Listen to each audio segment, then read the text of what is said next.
Maraming parents ang frustrated dito. Kahit anong gawin, ayaw makinig ng anak kapag nagtuturo ng reading. Madalas na problema ay, bakit ayaw makinig ng anak ko kapag nagtuturo ako ng reading?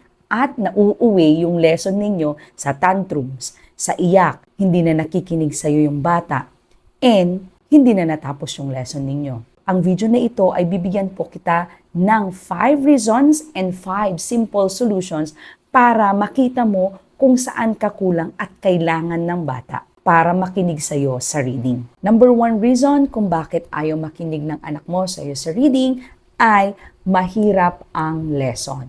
Kung hindi pa master ng bata ang basic letter sounds, mawawalan siya ng gana at dahil siya ay nahihirapan dahil itong basic sounds na ito ang foundation ng reading. Ang solution natin dyan ay, for example, kapag ikaw ay nagturo ng word na ito, syempre ang dali, no? Math. Pero sa bata, sobrang hirap. So unahin mo ulit, bumalik ka sa basic ng sounds. Sa akin, pag nagtuturo ako, day 1 ko lang, or first day, second day, third day. Basta na-master ng bata yan, okay. Pero kung hindi niya pa na-master, kahit na 1 day lang to, pero hindi niya master, bumalik ka muna dito.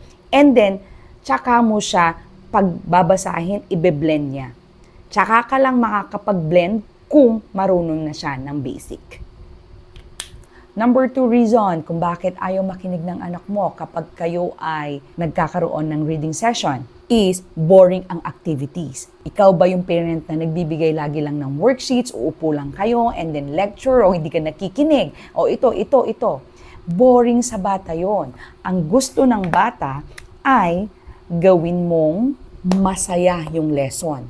Dapat ginagamit nila yung tenga, yung mata, yung kamay, yung bibig at the same time. Ang tawag natin dito ay multisensory approach. Una na pwede mong gawin ay gumawa ka ng flashcard. Yan. Pag ikaw ay nag-i-introduce ng lesson, yan, isulat mo para nakikita niya. At the same time, isang gawin mo ay lagyan mo ng action. Magbigay ka ng picture and then yung sound. Nagamit mo na yung bunganga niya, naririnig niya, mas mabilis ang absorption niya. Parang halimbawa, ang tunog ng letter M ay and then yung action ilagay niyo sa tummy niya, and then sasabihin niya Every time na magre-review kayo, mas mabilis ang kanyang absorption. Gumamit ka ng games, tapak, tunog game. Gawa ka ng flashcard, di ba? And then pakitapakan nga yung tunog na S, pakitapakan nga yung tunog na A, pakitapakan nga yung tunog na And in that, na-absorb niya yung lesson nyo kahit na hindi ka nagle-lecture. And pwedeng magbigay ka ng stories and then pwedeng songs. Number 3 reason kung bakit ayaw makinig ng anak mo ay walang daily habit. Ang solution mo dito, dapat araw-araw ay meron kayong 5 to 10 minutes na uupo on your free time. Hanapin nyo yon.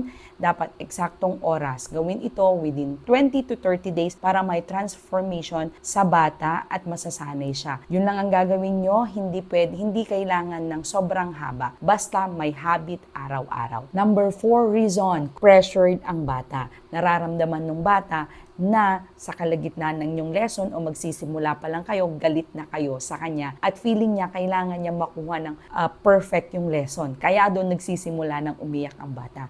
Ang solution mo dito ay para hindi ka rin pressured, para mag-gauge mo din kung tama yung tinuturo mo o meron siyang nakuha or nakukuha, may progress siya everyday, ay dapat meron ka nang naka-set na mga lessons everyday para hindi ka rin pressured.